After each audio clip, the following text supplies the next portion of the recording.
안녕하십니까. 암호화폐 정보를 전달해드리는 닥터 비트맨입니다. 네, 평일의 마지막인 금요일이 시작이 되었습니다. 어제 같은 경우 제주도를 강타한 태풍 바비가 한반도 내륙을 관통할 것으로 예상이 되었지만 다행히도 큰 피해 없이 지나간 것 같은데요. 이제는 바비에 이어 5일 뒤 새로운 태풍 마이작이 온다고 하죠. 쉴 틈이 없는 것 같습니다. 5일 뒤 상륙한다고 하는데 아무 탈 없이 지나가기를 바라보겠습니다. 이러한 태풍 속에서도 암호화폐 시장의 분위기는 나쁘지만은 않은 상황이죠. 현재 제도권으로의 도약을 위한 많은 움직임들이 나오고 있습니다. 금요일의 소식은 어떠한 소식들이 반겨주게 될지 보도록 하겠습니다. 최근 들어서 전 세계의 스테이블 코인에 대한 규제가 급속도로 진행이 되고 있다는 것 여러분들도 아실 겁니다. 스위스의 한 최대 온라인 쇼핑몰에서 스테이블 코인을 이용한 결제를 테스트하고 있다고 하는데요. 보도록 하겠습니다.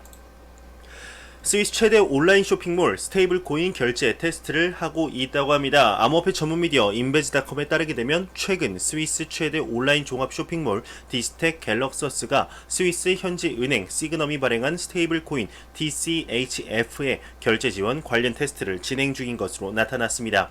현재 디지털 갤럭서스에서는 비트코인, 이더리움 등 총 10종의 암호화폐 결제를 지원하고 있다고 하는데요. 스위스 온라인 쇼핑몰뿐 아니라 현재 전 세계적으로 암호화폐를 이용한 결제 지원 서비스가 증가를 하고 있다는 것 긍정적으로 받아들일 수 있겠죠.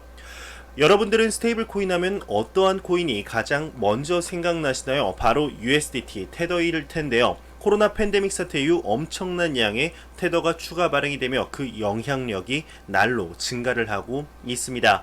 테더의 평균 송금액이 비트코인을 추월했다고 합니다. 보도록 하겠습니다.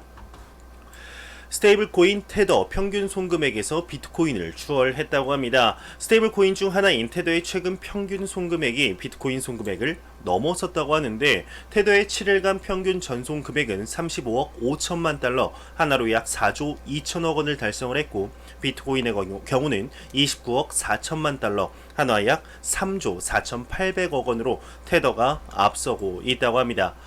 비트파이넥스의 CTO의 경우는 2020년인 테더의 해가 된다. 테더의 시가총액이 400억 달러를 돌파한다라는 견해를 내비쳤네요.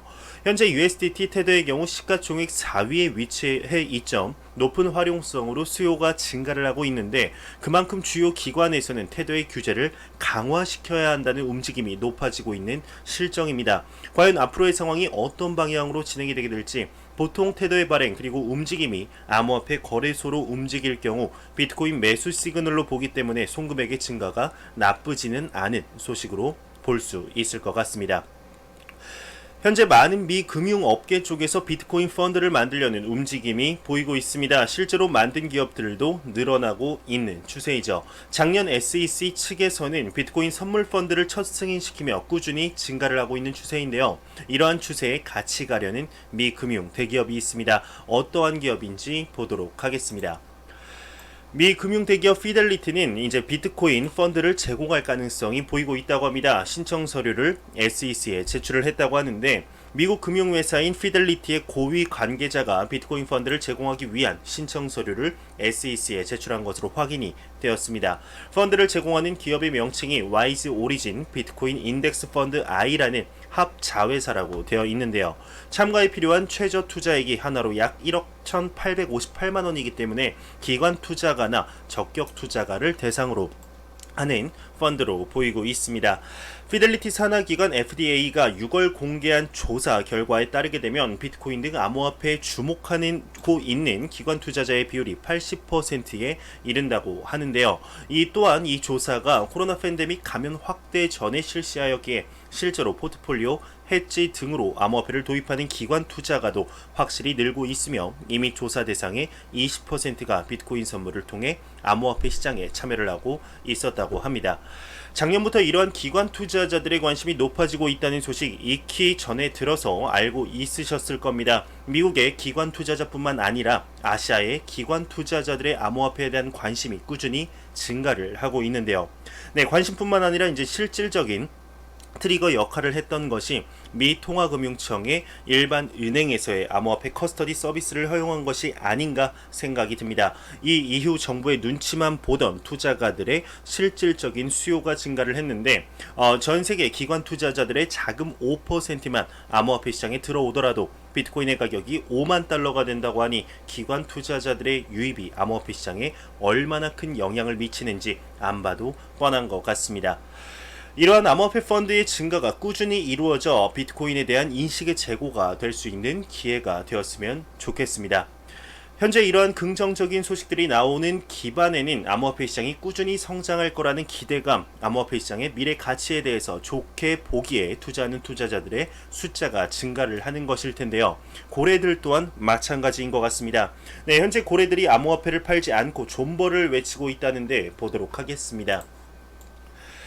가장 부유한 암호화폐 투자자들이 판매를 거부하면서 사상 최고치를 기록한 비트코인 고래 주소라고 이제 헤드라인이 장식되어 있죠.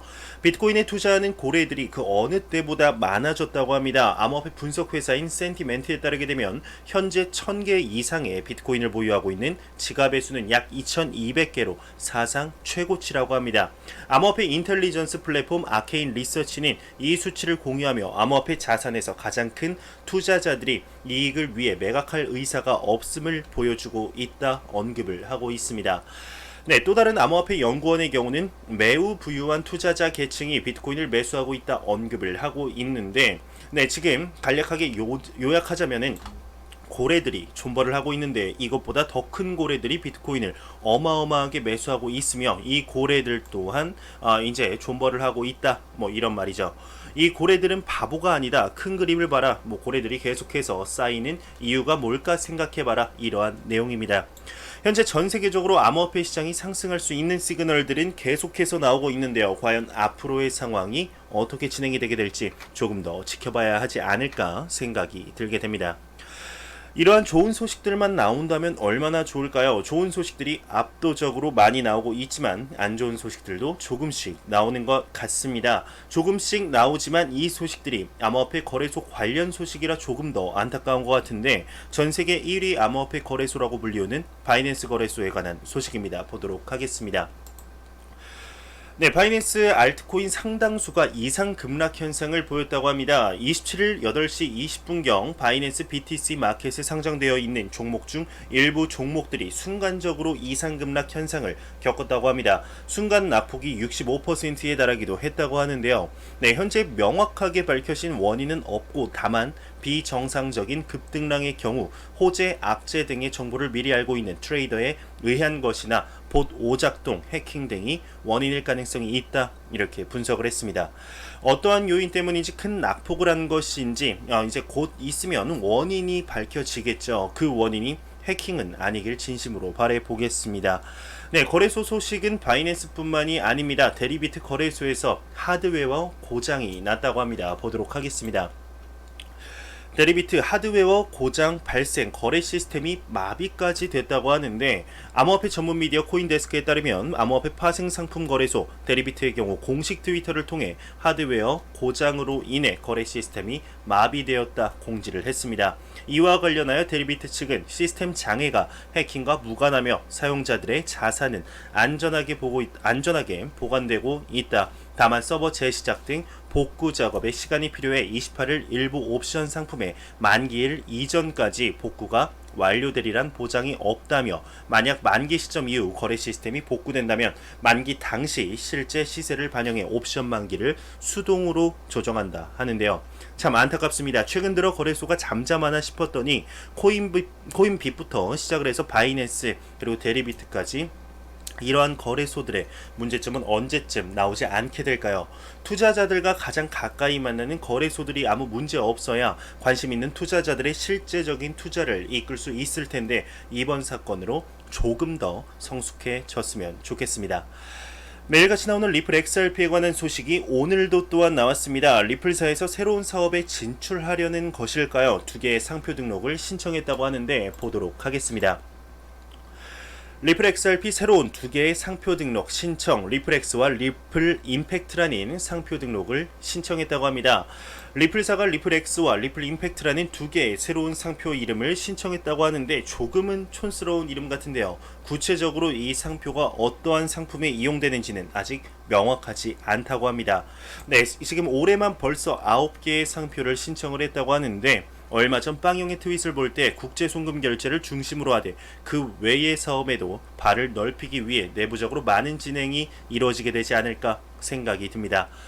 리플사 그리고 XRP 참 뗄래야 뗄 수 없는 관계지만 리플사의 사업이 확장되어가는 사업에 비해서 XRP의 가격은 초라하기 짝이 없는 것 같습니다. 암호화폐 대상승장이 찾아왔을 때 그 어떠한 코인보다 더욱 높게 올라가는 XRP의 모습 볼 수 있었으면 좋겠습니다.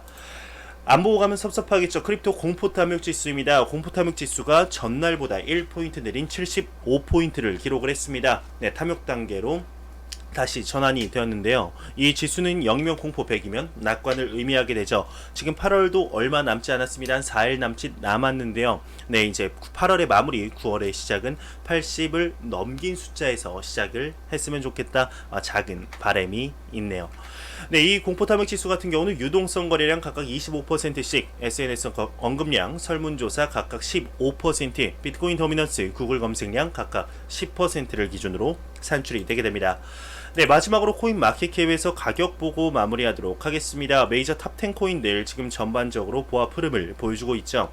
1위의 비트코인 같은 경우는 0.42% 하락하며 1340만원대, 이더리움이 0.07% 하락하며 45만 5천원대, 리플 XRP가 3.92% 좀 큰 하락을 보여주고 있는 것 같습니다. 안타깝네요. 316원을 보여주고 있네요. 네, 비트코인 도미넌스도 전날과 크게 다르지 않습니다. 59.3%로 암호화폐 시장이 매우 강력한 비트코인의 시가총액 점유율을 볼 수가 있네요. 제가 준비한 소식은 여기까지입니다. 영상이 도움이 되셨다면 구독과 좋아요 그리고 광고 한 편만 처음부터 끝까지 시청해 주시기 바랍니다. 이 채널은 오직 광고 수익으로 운영이 되게 됩니다. 항상 영상 시청해 주시는 시청자분들, 구독자분들 너무나 감사합니다. 저는 다음 영상으로 찾아뵙도록 하겠습니다. 지금까지 닥터 비트맨이었습니다. 감사합니다.